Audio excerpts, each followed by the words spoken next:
Hey guys, we are going to go over graphing some more quadratics, and I'm going to kind of touch base on what we learned yesterday in class.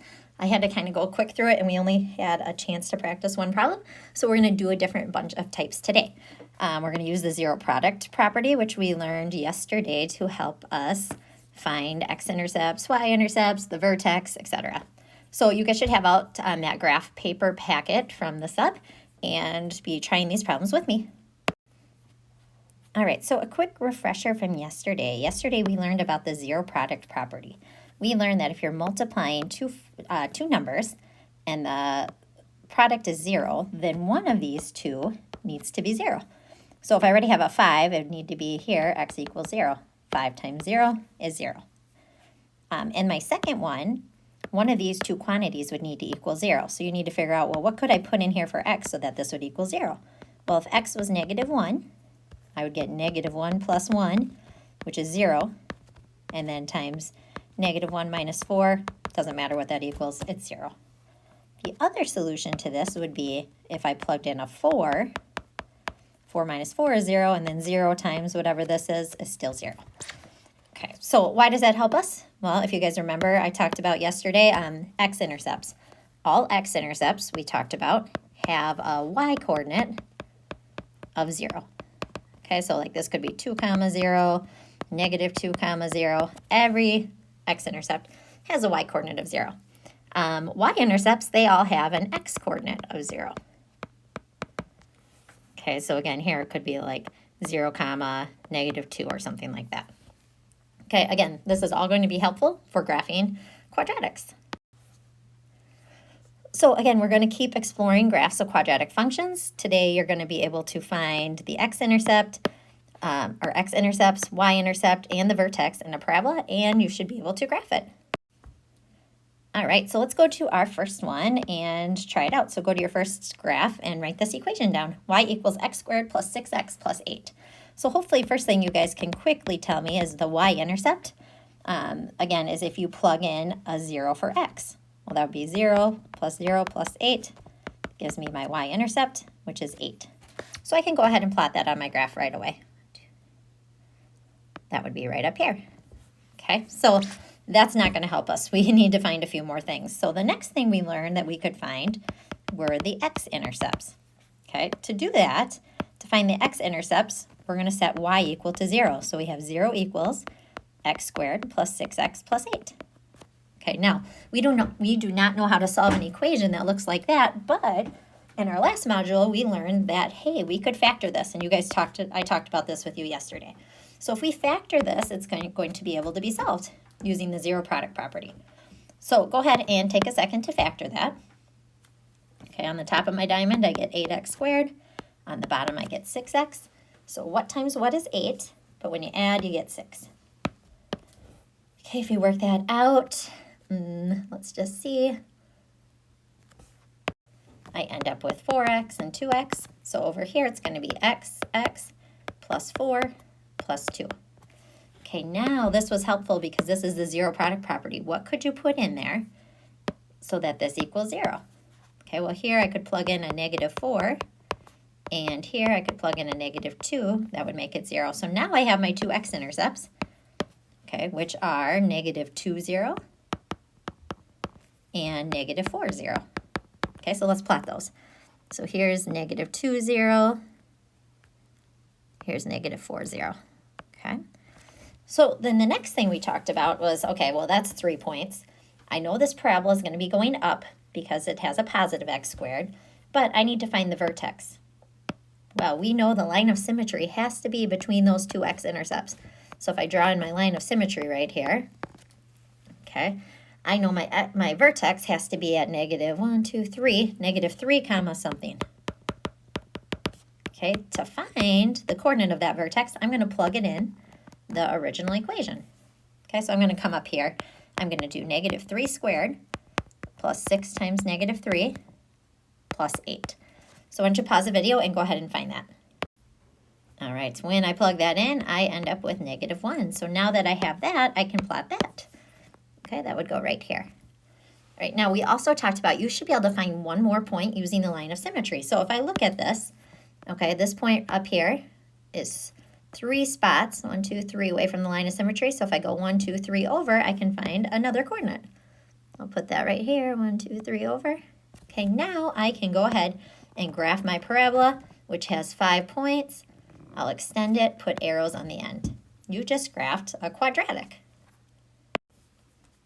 All right, let's go ahead and go to the next one. So this time we have y equals 2x squared plus 5x minus 12. Now you guys might notice like, oh man, this one doesn't have a leading coefficient of 1. So we're going to have to do a little bit more work. So first thing, if we find the y-intercept, that one is pretty easy. If you plug in a 0 for x, I get 0 plus 0 minus 12. So my y-intercept is 0 comma negative 12. Not the easiest to fit on the graph, but I'll just go down 2 spots below there and put that there. Okay, I also know it's going to be a u going up because it's positive in front of the x squared. All right, so next thing I want to talk about is let's find the x-intercepts. So every x-intercept has a y coordinate of 0, so we're going to put y equals 2x squared plus 5x minus 12. Okay, only way we know how to solve this is if it's in factored form. So I need to factor it. Okay, you guys have a couple options. You can try to do this in your head. You can use box and diamond, or you can factor by grouping. So I want you to pause the video right now and take a little time to go ahead and factor that. Okay, now that you tried that, I'm going to go ahead and I'm going to factor by grouping. So I have 2x squared plus 8x minus 3x minus 12. Again, I just did the diamond problem up here, which you should have done no matter which method you used. So next, I'm going to go ahead and factor by grouping. I'm going to group these together. The first one, I'm going to factor out a 2x. So I end up with x plus 4. The second one, I'm going to factor out a negative 3. So I end up with x plus 4. Finally, I'm going to rewrite with the distributive property, or I'm going to just factor it, x plus 4, and then 2x minus 3. That is going to go here. So I end up with x plus 4, 2x minus 3. All right, so that was a kind of a lot of work already. Now I have to figure out, well, what could I plug in here that would make one of these two factors 0? The first one's easy. Okay, so this one obviously is negative 4 I could plug in. That would make that 0. Now this one you might have to do a little work. You might have to think, okay, 2x minus 3, when does that equal 0? Okay, well I could add 3. I get 3 equals 2x, divide by 2, so x equals 1.5. All right, so now I have my two x-intercepts. Let's plot those. Okay, so I have negative 4, 1, 2, 3, 4. And then positive 1.5 is right there. Okay, I also have my y-intercept. So my next step is I need to find that line of symmetry. So if I think about this is kind of a long problem here. It's got to be right between negative 4 and 1.5. If I think about that, what's right in the middle? You could average it. So negative 4 plus 1.5, just divide it by 2. Okay, so if I do that, I end up with negative 1.25. So the x-coordinate on my vertex is negative 1.25. Now I need to plug it in my original equation to find the y-coordinate. So when you come up here to do that, make sure you do you do 2 parentheses, negative 1.25 squared plus 5 times negative 1.25 minus 12. Please make sure you do that squared first and then times it by 2. So pause the video and go ahead and try to find that coordinate. All right, when I did it, I got negative 15.125. Okay, so obviously if I go over negative 1.25 and down negative 15, I'm just going to kind of estimate that. Okay, I'll just draw in my line of symmetry here. Okay, this is not a great one to do, but Bayport had this one, so I'm going to just kind of go over the same amount and now I'll connect it. We'll pretend I connected that better than that and draw some arrows. All right, we just drew a parabola. All right, this next one, I'm not going to do all the way through, but I want to at least start it with you and then you can finish it on your own during work time. Okay, so first thing, if you guys look at this, I'm going to, the y-intercept, hopefully you realize if you plug in a 0, you just get 0. So my y-intercept is 0, 0. That's kind of nice.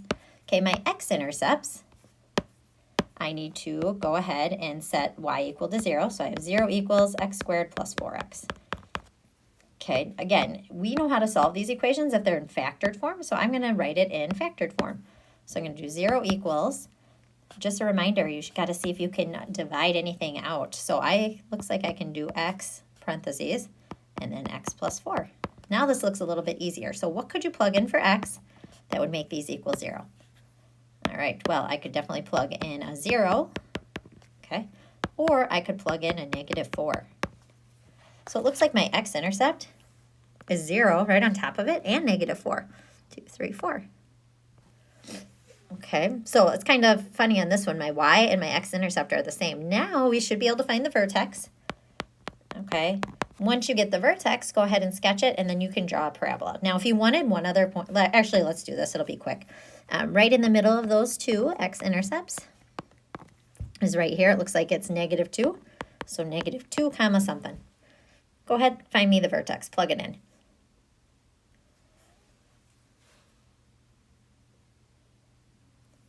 Looks like it's -4. So -2, -1, 2, 3, 4. Okay, if you wanted to find another point, because I do like to have 5 points on my parabola, you could just pick another point to plug in. Let's plug in 1 comma something. I always choose 1 because it's easy to plug in. So 1 squared is 1, plus 4 times 1 is 4, which is 5.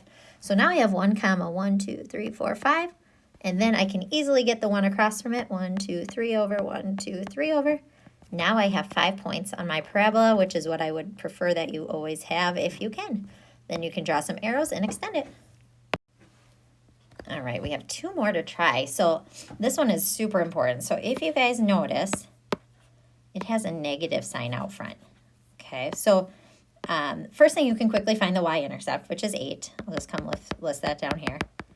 Okay, my y-intercept's 8. Now, you might notice that if I try to factor it, it's got a -x squared. If I'm trying to find the x-intercepts. We talked about earlier in the last module that I prefer that to always be positive. So let's see if I could rewrite this real quick. What if I rewrote it with a negative sign out front? What if I divided a negative out, or a -1 out of everything? Well, I'd be left with x squared plus 2x minus 8. Now, if we factor that, it's going to make it a lot easier. So it's your goal when you see these is if you can get this to be positive, it's going to make it so much easier. Okay, so now this is a coefficient of 1, so that should make it easy. I get -8x squared on the top, 2x on the bottom. Okay, so let's kind of just think through that one. All right, so if I had 4 times -2, that would give me -8. When I add, I get that. So I end up with x plus 4 and x minus 2. Okay, now if I plug this in, what could I plug in here to make this equal 0? Well, x could be -4 or x could be 2. Okay, so let's plot what we know so far. My y-intercept is 8. I'll put that up here at 8. My x-intercepts are -4, 4, and 2. Okay, so you might kind of think like, well, how am I going to draw a parabola out of that? Like, that seems weird. It would kind of curve over if I'm kind of doing this. Hopefully you guys remember, we've talked about this plenty of times. It's got a negative sign, so it's going to be an upside down U. Okay, our last thing that we need to find is the vertex. So that's got to be between -4 and 2. So again, to help you find the vertex, you can do the average those out. So -4 plus 2 divided by 2. So -2 divided by 2 is -1. So my line of symmetry is at -1. I'm just going to sketch that in here. Okay, so now let's plug it in. -1 comma what? Ooh, now this is why I wanted to do this one. Let's plug that in. So I see negative.